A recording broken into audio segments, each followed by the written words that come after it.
Baiklah Bapak dan juga Ibu, selanjutnya memasuki rangkaian acara berikutnya yaitu adalah webinar.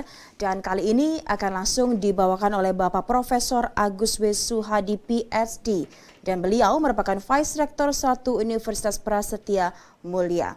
Dalam kesempatan sore kali ini, beliau akan membawakan webinar dengan tema Marketing Trends 2022. Untuk itu langsung saja kepada Bapak Profesor Agus W. Suhadi, kami silakan. Terima kasih banyak Bu Novita, ya. Dan juga terima kasih banyak untuk teman-teman di Infobrand, ya Pak Raharjo dan teman lama, dan juga Bu Susilowati Ningsi, Pak Alex Iskandar, dan juga Pak Panji Nurdiansyah. Saya merasa terhormat untuk bisa sharing mengenai topik yang diminta oleh Infobrand pada acara yang sangat menarik, yaitu Indonesia Digital Popular Brand dan juga Brand Choice Award. Nah, izinkan saya untuk sharing materi, ya, Bu, ya. Saya diminta untuk berikan topik Marketing Trends 2022. Tapi sebelum itu izinkan saya untuk memperkenalkan diri saya, Bapak Ibu, ya. Saya bergabung di Prasetya Mulia tahun 90, ya. Kemudian mendapatkan gelar doktor dari University of Strathclyde Glasgow dalam bidang strategic marketing, dan guru besar saya di Pro di tahun 2004. Nah, di Prasetya Mulia sendiri saya banyak terlibat di dalam mengembangkan program. Jadi mulai dari S1 Business, ya, yang merupakan major daripada S1 Management, yang salah satu yang kebanggaan kita Prasetya Mulia karena berhasil memberikan kontribusi sekitar 40% daripada total penerimaan di Prasetya Mulia.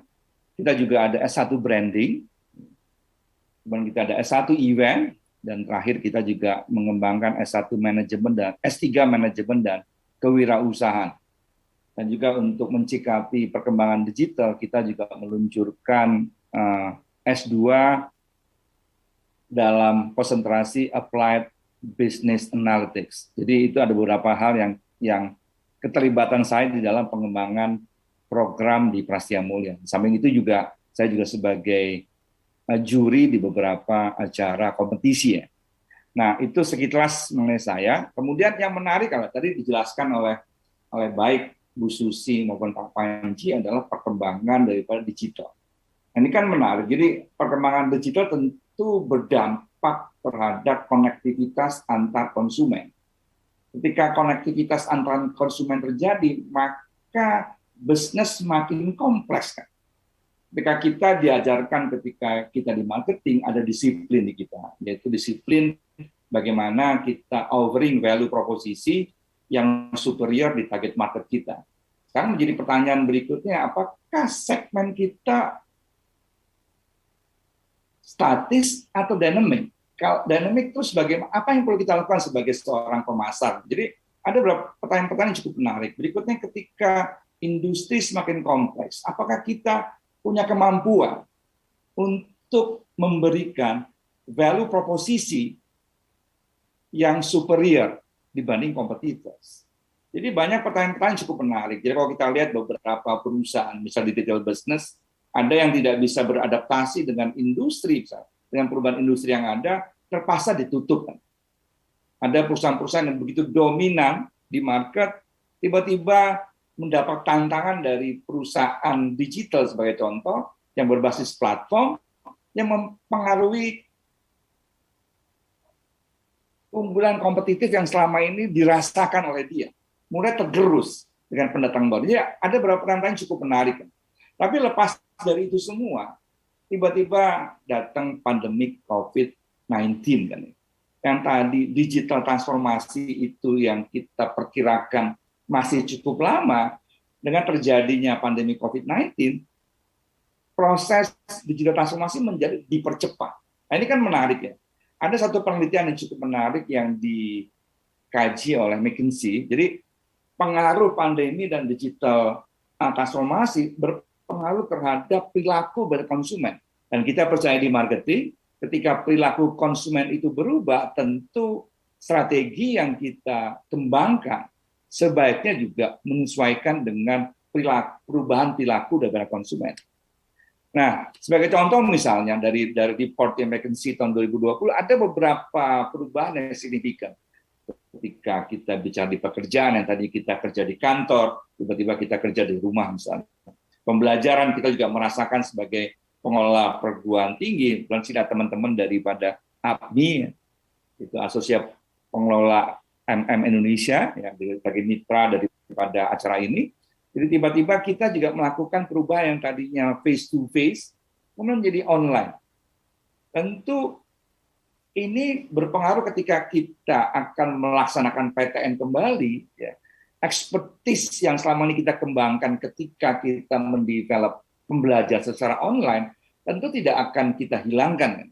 Maka berkembang hybrid learning, jadi bagaimana kombinasi antara offline dan online. Nah, belum lagi kita bicara communication information, karena media hybrid juga akan berubah. Belum lagi kita bicara travel and mobility kan. Belum lagi kita bicara shopping dan konsumsi kan. Ya, yang tadinya kita mungkin generasi saya yang tidak terbiasa dengan online, ketika masuk pandemi, kita secara pelan kita mulai berpindah ke online, mulai pindah ke e-commerce, mulai berpindah ke marketplace. Nah, ini kan menarik kan ya. Jadi ada perubahan-perubahan yang signifikan di market. Kemudian pertanyaan berikutnya, untuk tahun 2022, apa yang kita perlu lakukan? Program marketing seperti apa yang perlu kita kembangkan agar apa? Agar kita tetap menarik bagi konsumen kita. Agar value proposisi yang kita tawarkan tetap bisa lebih baik dibanding apa yang ditawarkan oleh competitors. Jadi ada 4 yang saya coba share untuk tren 2022. Pertama adalah kita bicara mengenai kolaboratif marketing. Tadi, karena situasi semakin kompleks, maka ketika kita akan menawarkan satu value, agar value itu diapresiasi oleh konsumen atau customer kita, agak susah kita kalau melakukan secara mandiri kan.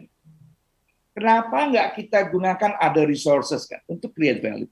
Sebagai contoh, kita melakukan aktivitas online, sales misalnya, tapi untuk pembayaran ya mungkin kita melakukan kolaborasi dengan other institusi kan, untuk mempermudah konsumen kita di dalam memberikan pembayaran mengenai produk kita, tidak directly langsung ke tempat kita. Jadi kolaboratif marketing menjadi tren ke depan karena konteksnya karena konsumen semakin terkoneksikan, konsumen ingin mendapatkan service yang real time, sebagai contoh, maka kadang-kadang kita susah melakukan aktivitas marketing secara mandiri. Kita butuh teman, kita butuh kolaborasi kan dengan teman-teman yang lain dalam ekosistem yang ada di tempat kita. Maka pendekatan sekarang juga mulai muncul pendekatan ekosistem. Bagaimana ekosistem kita lebih baik dibanding ekosistem daripada kompetitors kan. Agar ekosistem kita lebih baik dibanding ekosistem kompetitor, tentu aktor-aktor yang berada dalam ekosistem kita melakukan afiliasi, melakukan interaksi, melakukan kolaboratif agar apa? Agar value yang kita tawarkan menjadi superior dibanding kompetitors. Itu poin pertama. Yang berikutnya adalah konsumen menuntut adanya experience yang super. Jadi bukan sekedar apa yang dikomunikasikan oleh kita sebagai marketers. Pemilik brand juga harus bisa memberikan experience kepada mereka. Experience yang secara kumulatif, mereka merasa bahwa experience yang diberikan oleh pihak perusahaan lebih baik dibanding experience yang diberikan oleh pihak pesaing kita. Jadi superior customer experience menjadi kritikal. Tentu kita di-equip dengan kemampuan untuk mengembangkan journey daripada consumer kita kan. Dari setiap touch point yang ada, intervensi seperti apa yang kita bisa lakukan sehingga total experience per touch point kita itu menjadi jauh lebih superior dibanding dengan pesaing kita. Jadi tren kedua yang perlu kita perhatikan ketika kita mendevelop marketing activities di tahun yang akan datang adalah bagaimana kita bisa mendevelop experience customer yang superior. Yang berikutnya juga yang perlu kita pikirkan ke depan juga, yang sudah cukup lama kita bicara omni-channel strategy kan. Jadi karena konsumen sekarang kan dia tidak, ketika dia berinteraksi dengan brand, dia tidak melihat apakah offline dan online kan. Yang penting bagi saya adalah saya mendapatkan experience yang positif kan. Yang penting bagi saya mendapatkan produk secara lebih cepat dibanding yang lain. Ada kemungkinan saya beli lewat online, kemudian karena saya akan ke Surabaya misalnya, bisa tidak barang saya dikirim di dekat hotel saya di Surabaya misalnya. Nah, itu kan cara pikir konsumen kita. Sehingga kita sebagai perusahaan bagaimana kita mendevelop strategi tersebut kan, agar apa? Balik lagi kepada poin kedua kan. Bagaimana kita mengatur channeling kita agar channeling itu bisa berintegrasi sehingga bisa memberikan value yang superior kepada customer kita. Jadi poin strategi yang ketiga yang kita perlu pikirkan di tahun yang akan datang adalah bagaimana kita mendevelop omni-channel yang relatively efektif ya, agar experience yang dirasakan oleh customer kita menjadi lebih positif. Poin keempat adalah inspiring purpose, karena kalau kita lihat sekarang, majority daripada generasi sekarang concern masalah, apakah kita bicara sustainability, kita bicara umur bumi misalnya, kita bicara quality of life misalnya. Seberapa jauh perusahaan-perusahaan juga concern masalah itu. Jadi bagaimana perusahaan juga menginspire customer-nya atau other aktor dalam ekosistem dalam perusahaan kita itu juga mengarah ke arah sana. Ya, sebagai contoh misalnya ketika case bagaimana salah satu perusahaan brand sepeda misalnya mengajak teman-teman yang lain, mengajak komunitas yang lain, bagaimana kita memperjuangkan agar pengguna sepeda sebagai warga negara kelas 1. Maka mereka melakukan kolaborasi, kalau mereka melakukan lobby dengan government agar disediakan bicycle lane misalnya.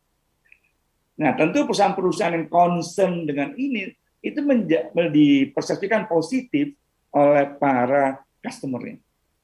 Sehingga tentu dampaknya adalah akan meningkatkan value daripada service atau produk kita di mata customer. Jadi ada 4, nanti akan saya bicarakan secara lebih rinci.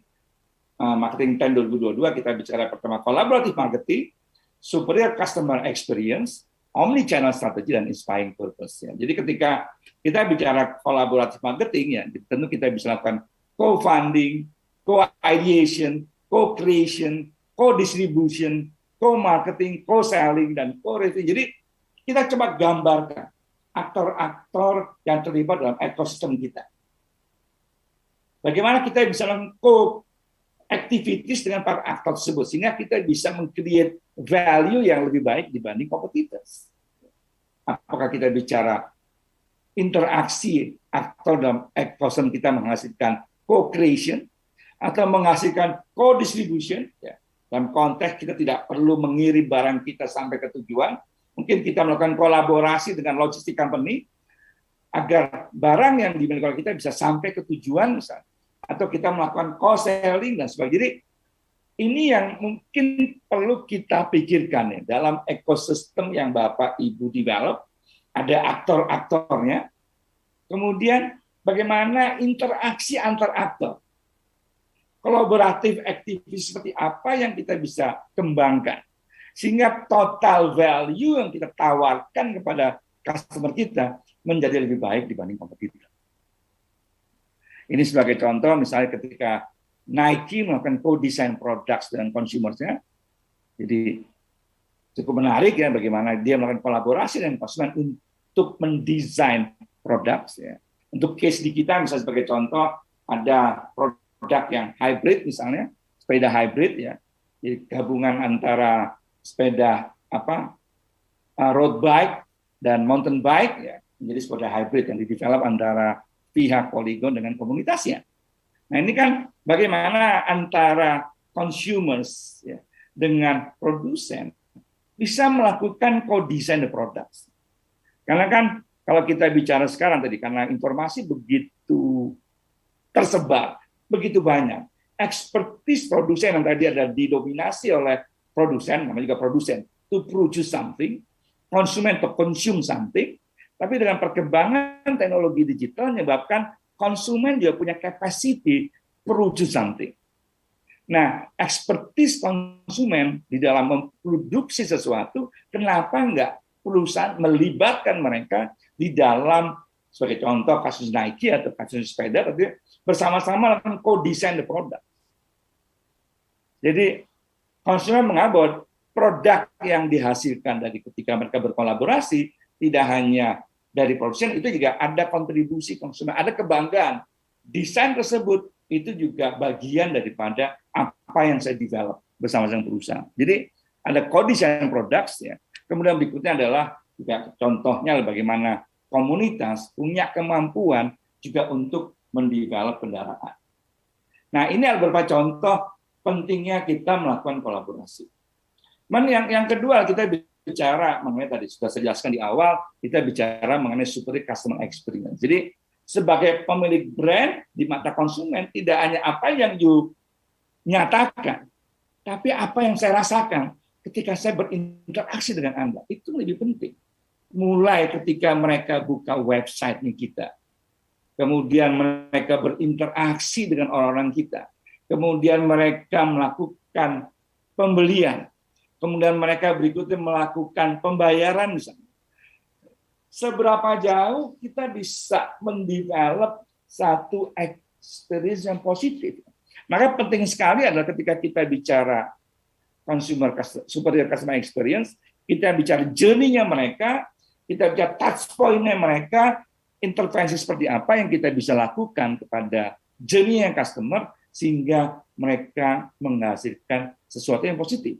Kalau misalnya kita tidak bisa offering service tersebut di touch point keempat, mungkin kita bisa kolaborasi dengan perusahaan lain kan, agar di touch point keempat, experience yang dirasakan menjadi positif. Maka kalau kita balik kepada tadi aktivitas pertama yaitu kolaborasi marketing, menjadi penting sekali ketika kita akan menghasilkan experience yang superior. Nah, dan juga dari hasil penelitian daripada Salesforce, contoh adalah 80% customer say the experience the company provides is as important as its product and services. Jadi apa yang kita berikan kepada customer kita sebagai as a perusahaan sangat penting dengan produk. Jadi ketika mereka berinteraksi dengan kita, itu benar-benar perlu kita desain dengan baik ya. Jadi consumer berharap mendapatkan better experience ketika berinteraksi dengan kita. Yang berikutnya juga tentu yang menjadi critical point adalah sekitar 76% daripada consumers berharap mendapatkan personal experiences. Jadi pendekatan yang selama ini kita lakukan di marketing adalah segmenting, targeting, positioning. Jadi bagaimana memposisikan keunggulan produk kita di target market kita. Jadi target market yang terdiri dari beberapa konsumen kita perlakukan sebagai numbers. Sedangkan tipikal customer sekarang mereka tidak ingin diperlakukan sebagai numbers. Saya ingin diperlakukan secara personal kan. Maka sekarang berkembang persona kan.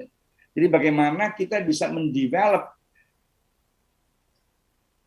personal experience ke each customer. Jadi mereka tidak menginginkan diperlakukan sebagai numbers. Ya. Jadi yang kalau kita bicara konsep marketing, dari kita bicara market to, jadi bagaimana kita mendevelop produk sesuai dengan target market yang kita inginkan, menjadi market with. Kita bersama-sama dengan konsumen mendevelop value untuk kepentingan dia. Jadi ini yang diminta oleh customer kita ke depan. Jadi bagaimana kita bisa mendevelop personal experiences. Maka tadi saya bilang di awal, agak sulit perusahaan mendevelop sendiri kan. Perusahaan bisa berkolaborasi dengan other partner agar apa? Agar kita bisa menciptakan experience yang sifatnya personal. Ya. Kemudian berikutnya adalah kita bicara tadi, bagaimana shifting to digital yang sudah juga dibicarakan oleh teman-teman sebelumnya. Jadi kalau kita lihat industri perbankan sebagai contoh, ya, ternyata dari hasil penelitian Ratten and Berry bahwa mereka datang ke cabang itu hanya 1-2 kali dalam setahun. Mereka menggunakan phone 5-10 kali per tahun. Kemudian mereka gunakan ATM paling 3-5 kali per bulan. Ketika mereka menggunakan internet banking paling 7-10 kali per bulan. Tapi ketika kita bicara mobile, mungkin interaksi antara konsumen dengan bank lewat mobile itu sekitar 20-30 kali per bulan.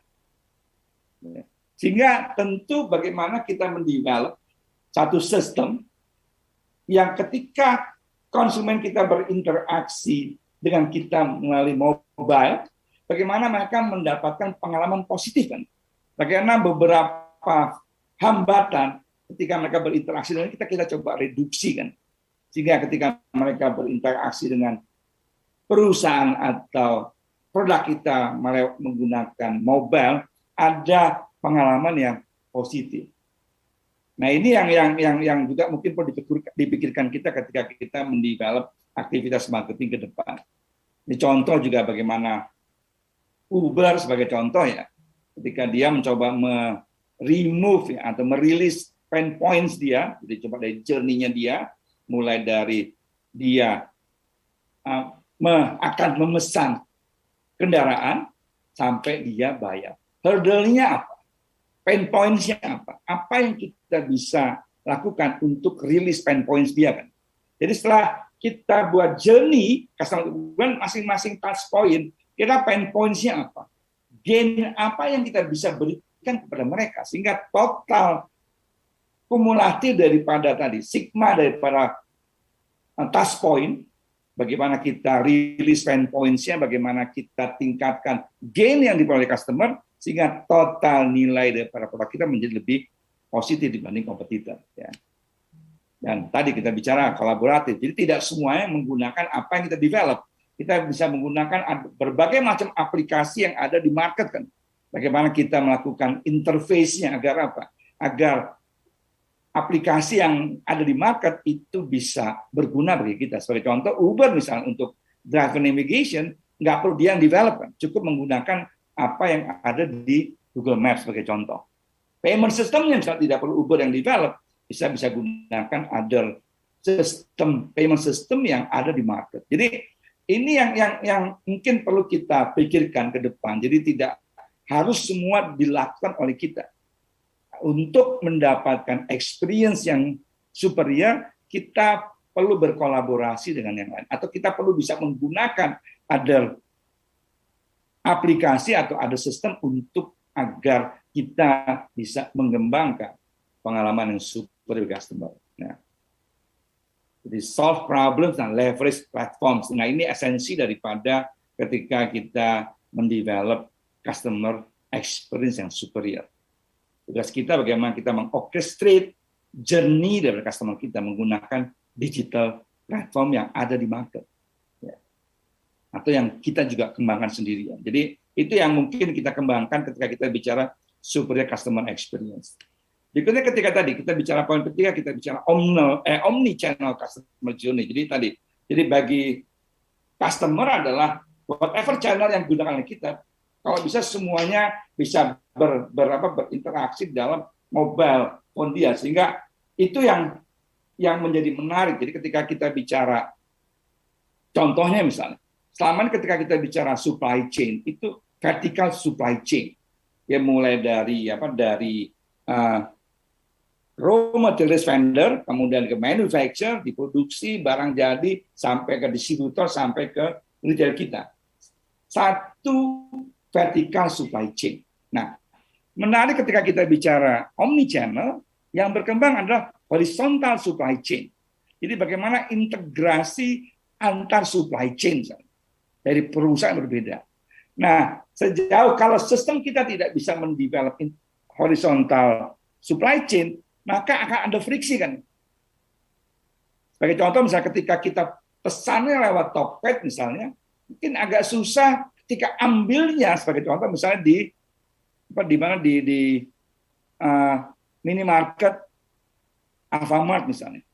Karena mungkin Alfamart dan Tokped sistemnya tidak terintegrasi sebagai contoh misalnya. Ya. Tentu membuat dia tidak nyaman kan. Karena dia berharap kebetulan dekat rumah dia ada Alfamart, dia pesan dari Tokped misalnya, ketimbang karena saya sering pergi, takutnya ketika datang ke rumah tidak ada orang, dia bisa tidak.